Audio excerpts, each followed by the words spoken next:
keď sme začali nakrúcať seriál Sľub, netušili sme, že bude mať toľko divákov. Tešíme sa vašej priazni a televízia Markíza vám priniesla roadshow, aby ste sa mohli so svojimi hrdinami stretnúť osobne. Budete mať možnosť sa s nimi odfotografovať.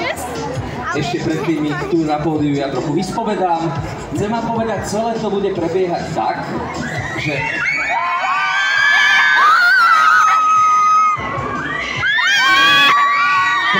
prídu, o chvíľu prídu. Že herci sa postavia pred tú stenu sľubácku, každý z vás sa bude môcť odfotiť. Poprosím vás, fotograf televízie Markíza vám urobí spoločnú fotografiu a cez QR kód, ktorý nájdete tam hneď vedľa, ešte dnes všetky fotografie budú zavesené na webe Markízy a odtiaľ si tú fotografiu potom môžete stiahnuť na pamiatku. Bude to prebiehať tak, že z jednej strany prídete, z druhej strany potom sa odchádza. Okrem toho vám Markíza priniesla niekde aj stánok castingu. To znamená, že ak by niektorí z vás chceli byť našimi kolegami, budete sa môcť prihlásiť, opýtať sa, zaregistrovať a možno sa šťastie na vás usmeje a stretneme sa spolu na placi. Tak, sú tu tí herci? Ema, dramaticky. Sú. Ema, jak to bude vyzerať, tak ja som Ešte niekde by malo byť také logo nadácie Markíza, keďže v seriáli hrajú deti a pre Markízu tie deti veľa znamenajú, tak samozrejme, že nadácia Markíza vždy prispieva na všelijaké projekty. Tak ak by ste chceli, môžete samozrejme si načítať ten QR kód a prispieť na nadáciu Markíza a tie koruny pôjdu tým správnym smerom. Tak, priatelia, poďme na to. Sľube nehrám len ja, ale je tam aj Kristian Barán.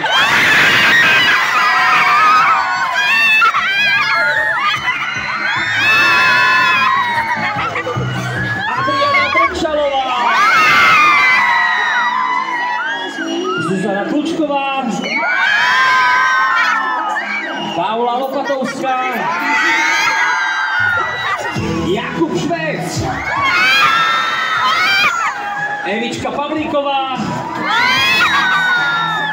Štefan Skrúcaný.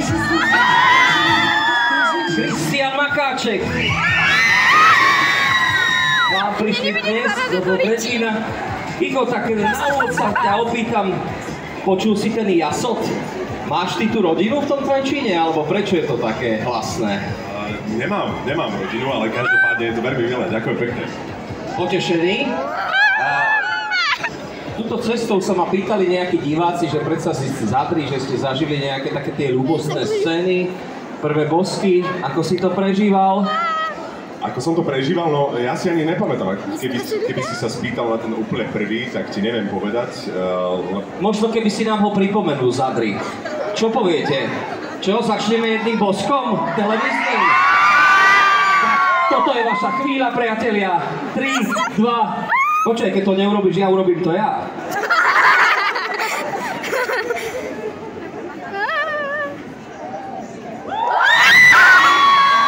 Vidíte, nehrajú tú lásku, nehrajú, je to naozaj. Takže sa máte radi, aspoň hovorí Kiko, je to tak?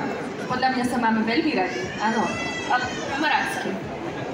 A ty si ako spomínaš na tie vaše prvé chvíle, keď ste sa stretli pred obrazovkou, si hovoril, mohol to byť aj trošku starší, skúsenejší herec, povenujem sa mladšiemu. Typujem, že teraz hovoríš o sebe, čo? Vládko. Ja som veľmi rada, že to je práve Kiko. Veď vám to spolu aj ladí a my sme radi, že ste tu. Zuzka, ty a Trenčín, povedz mi, mesto módy, ako vidíte, zasiahlo aj Zuzku. Okrem toho máš nejaký vzťah s Trenčínom? Mají na všetce prostě nejaký rock'n'roll. A aký? Vrúcný. Hrávaš tu divadlo, predpokladám, takže možno nejakí fanúšikovia sa dnes prišli s tebou stretnúť osobne. Takže to je Zuzka, východňarka žijúca v Bratislave a dnes v Trenčíne. Vítaj. Paula. Ahoj. Ahojte. Paula vyštudovala konzervatórium herectvo, ale na vysokej škole si povedala, že už toho herectva má dosť. Čo študuješ teraz? Divadelnú vedu. Áno, a napriek tomu si herectvu zostala verná? Napriek tomu, áno. Jaj. Ja som myslel, že sa potešili, že si zostala pri herectve. Aké to je, keď to porovnáš? Štúdium a potom v praxi.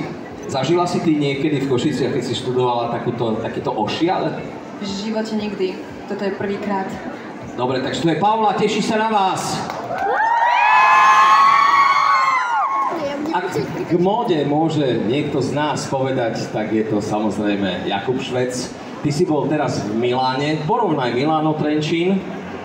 To je takmer to isté. Takmer to isté. Iba jazyk je trošku iný. Áno.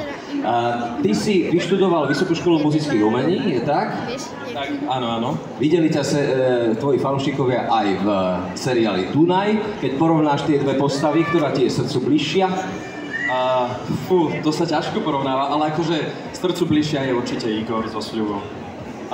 Dunaj, no tak to je teda fakt záporná, desivá, príšerná postava, ale pre ten deň veľmi dôležitá, takže zase tá je herecký, tam sa dá viac trošku vyšantiť, tak by som to povedal. Dobre, dnes sa vyšantí so svojimi fanúšikmi, takže to je Jakub Švec.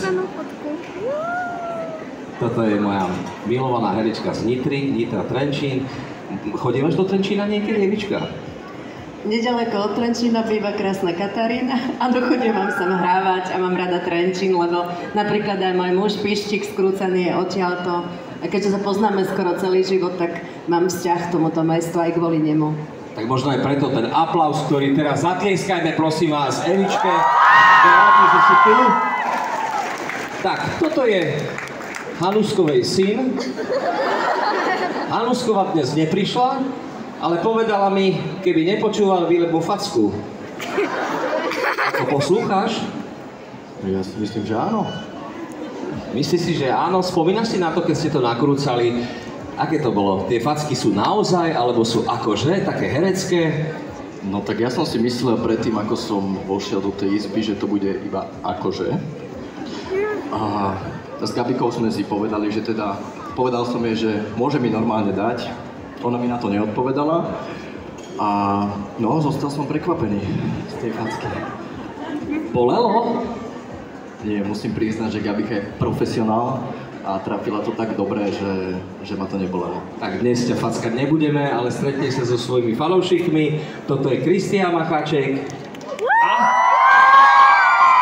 zlatý klinec z programu Rodák z Trenčína. Aké to je, keď prídeš sem domov a pozri, koľko fanúšikov vidíš? Tak je to príjemné vždy prísť domov do Trenčína. Teším sa, že som tu. Teším sa, že som s takouto skvelou a úspešnou partiou.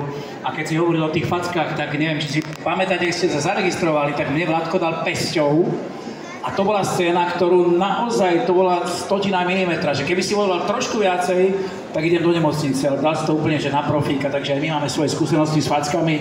Ale dnes sa tu fackať nebudeme, sme veľmi radi, že je tu takáto hojná účasť. Ja som o to radšej, že Trenčín je moje rodné mesto. Ahojte, rodáci. Tak, priatelia, prišli ste, predpokladám, preto, aby ste si odniesli spomienku. Teraz poprosím kolegov, aby prešli k tej druhej stene, kde sa budeme fotiť. Nech sa páči.